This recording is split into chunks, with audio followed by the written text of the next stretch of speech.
हळद कुंकू लावून सर्वांचे स्वागत, ग्लासाचे वाण अन सुपारी, विविध खेळांच्या स्पर्धा, हुरड्याचा आस्वाद असा भव्य हळदी कुंकू कार्यक्रम मोठ्या उत्साहात संपन्न झाला। विजापूर रोड निर्मिती लॉन्स येथे एमके फाउंडेशनच्या वतीने सकाळी 11 ते 4 या वेळेत हळदी कुंकू कार्यक्रम घेण्यात आला। दक्षिण सोलापूर मतदारसंघाला केंद्रबिंदू ठेवून घेण्यात आलेल्या कार्यक्रमात सोलापूर शहरासह ग्रामीण भागातून महिला मोठ्या संख्येने उपस्थित होत्या। प्रारंभी हळदी कुंकू लावून आलेल्या सर्व महिलांचे स्वागत करण्यात आले। वाण म्हणून स्टीलचे ग्लास दिले। मी स्वतःला भाग्यवान समजतो की मला हा कार्यक्रम आयोजित करण्याचे भाग्य लाभले। आज या माता भगिनीमध्ये मला साक्षात आदिशक्तीचे रूप दिसत आहे आणि अप्रत्यक्षरित्या आदिशक्ती देवी आशीर्वाद देत असल्याचा भास होत आहे, अशा भावना एमके फाउंडेशनचे संस्थापक अध्यक्ष महादेव कोगनोरे यांनी बोलताना व्यक्त केले। एमके फाउंडेशनचे अध्यक्ष तथा सागर सिमेंट महाराष्ट्र मुख्य व्यवस्थापक महादेव कोगनोरे हे दक्षिण सोलापूर विधानसभा मतदारसंघातून इच्छुक आहेत।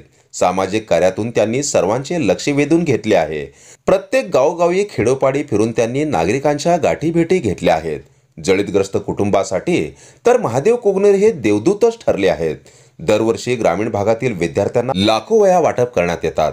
त्यांची एकूण धडपड पाहता या हळदी कुंकू समारंभाला आलेल्या महिला भगिनींनी भाऊ तुम्ही तयारीला लागा, आम्ही तुमच्या सोबत आहोत असा आशीर्वाद जणू दिला। यावेळी भला मोठा डिजिटल फलक, कराओके, उखाणा, नाटक, नाच, गाणे अशा विविध स्पर्धा महिलांमध्ये रंगल्या। महिलांनी या सर्व स्पर्धांचा मनसोक्त आनंद लुटला। यावेळी प्रत्येकाच्या कलागुणांना वाव देण्यासाठी व्यासपीठावर संधीही देण्यात आली। अनेकांनी या संधीचं सोनं करीत आपल्या अंगी असलेली कला सादर केली।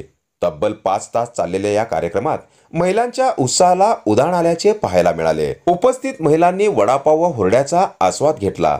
झिंगाट गाण्यावर लहान थोर सर्वांनीच ठेका धरला। यावेळी लकी ड्रॉ कुपनच्या विजेत्यांना फाउंडेशनचे अध्यक्ष महादेव कोगनोरे यांच्या हस्ते बक्षिसाचे वितरण करून कार्यक्रमाची सांगता करण्यात आली। यावेळी महावीर बँकेच्या संचालिका सौ पूनम लोणावत, साम्राज्य न्यूज चॅनलच्या सौ स्वाती मनसावले, सौ सावित्री कोगनोरे, सौ सुनीताताई भोकडे मॅडम यांच्यासह एमके फाउंडेशनच्या सर्व पदाधिकारी व महिला सदस्य उपस्थित होत्या। सदरचा हा कार्यक्रम यशस्वीरित्या पार पाडण्यासाठी संगमेश्वर विद्यालय राष्ट्रीय सेवा योजनेच्या स्वयंसेवकांनी व एमके फाउंडेशनच्या सर्व सदस्यांनी परिश्रम घेतले। जनता संघर्ष न्यूज, सिद्धार्थ भडकुंबे, सोलापूर।